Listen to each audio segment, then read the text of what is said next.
ada imam, kemudian ada makmum. Ini 3 orang masuk Pak. 3-tiganya mau berjamaah. Datang yang satu bilang ke kawannya, wah lah jadi imam, nggak pandai dulu. Kamu aja lah, kamu ya. Datang kawan yang satu ini memberanikan diri dia, biarlah saya jadi imam. Majulah dia jadi imam. Soft, lurus dan rapat. 2 kawannya tadi jadi makmum Pak. Mengangkat takbir imam, Allahu Akbar. Makmum yang 2 pun mengangkat takbir, Allahu Akbar.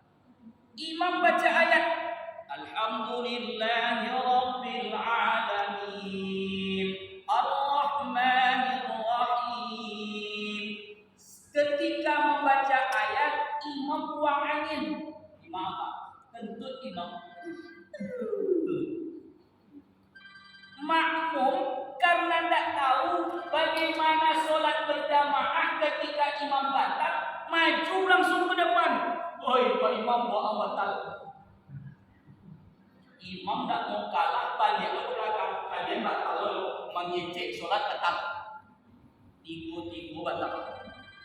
Berarti gara-gara ilmu yang tak tahu cara sholat berjamaah, batal sholat gara-gara tak punya ilmu.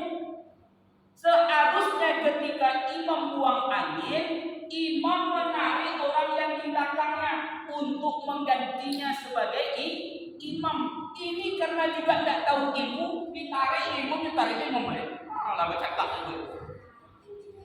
Jadi pentingnya berilmu, Pak. Makanya Allah tadi katakan, yarfa'illahu alladhina amanu minkum walladhina utul ilma darajat. Orang yang beriman saja tak cukup, karena iman itu perlu ilmu dalam beribadah. Karena kalau beribadah tanpa ilmu, maka amal kita sia-sia di hadapan Allah Subhanahu wa taala. Makanya perlu ilmu. Ibu dan bapak rahimahumullah. Bahkan suatu ketika Nabi pernah didatangi oleh seorang sahabat.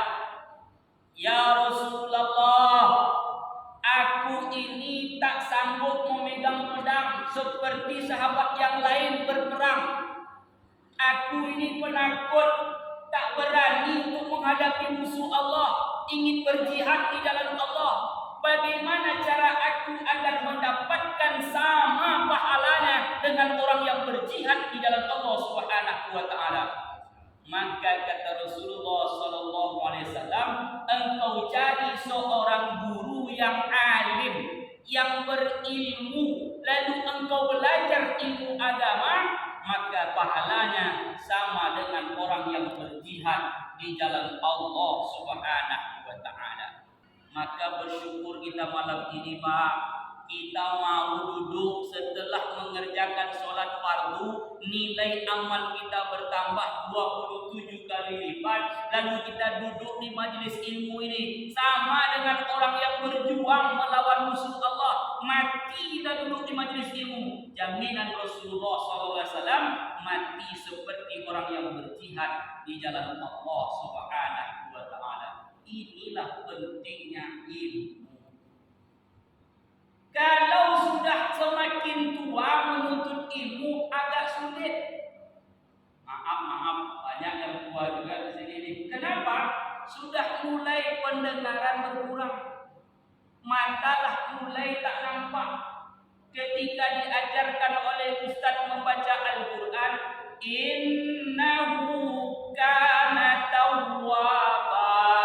Karena pendengaran agak koslet, Pak, mulai salah baca. Innahu kawat tembaga, akan beda. Yang betul itu innahu kana tawwaba. Karena mungkin telinganya tak lagi bisa mendengar seperti dulu, maka berubah bacaan innahu kawat tembaga. Kan apa ya? Maka menuntut ilmu itu kata Rasulullah, minal mahdi ilal lahdi. Mulai engkau diayun, mulai engkau dibedung sampai besok mati. Begitulah Allah dan Rasul menyuruh kita menuntut ilmu. Orang yang menuntut ilmu agama maka sama dengan fahuwa fi sabilillah. berjihad di jalan Allah Subhanahu wa taala.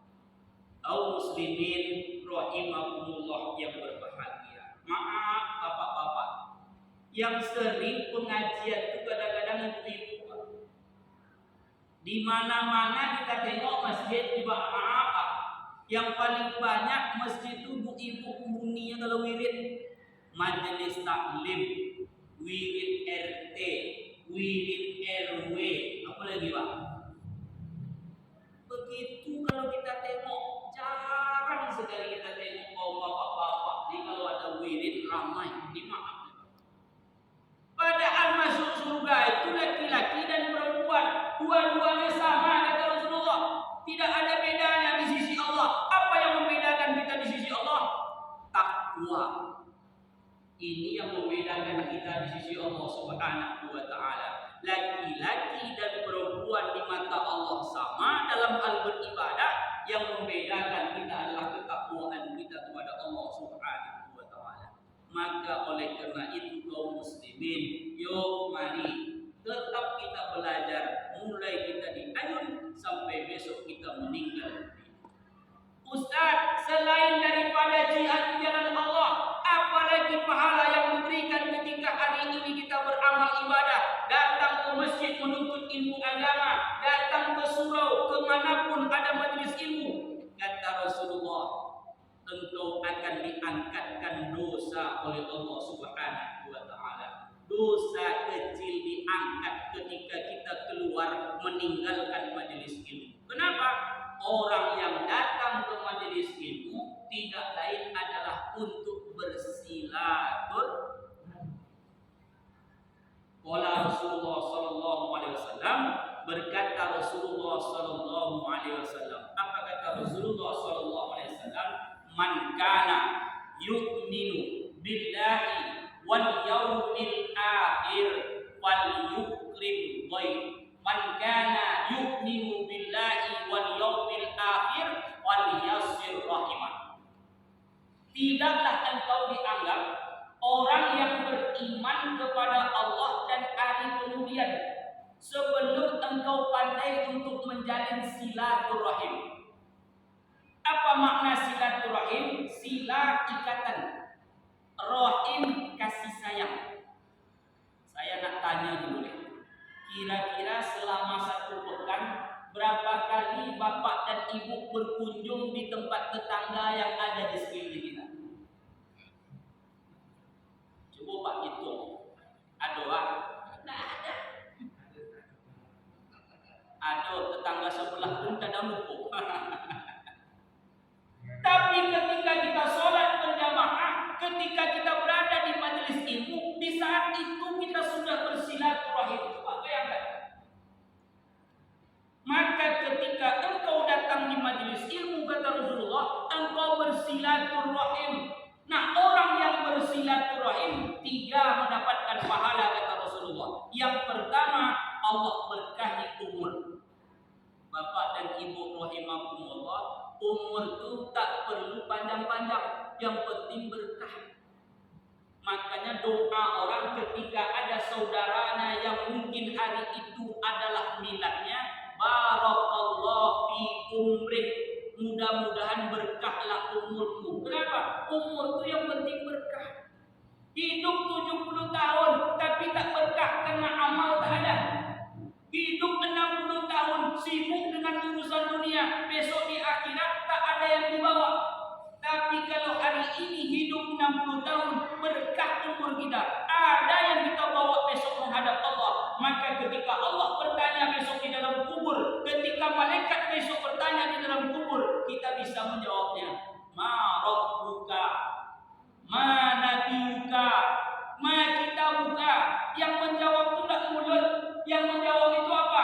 Seluruh anggota tubuh menjawab kepada Allah. Ini yang sering kita baca dalam surat Yasin. Al-yawma nakhtimu ala afwahihim wa tukallimuna aydihim wa tas'alu arjuluhum bima kanu yaksibun.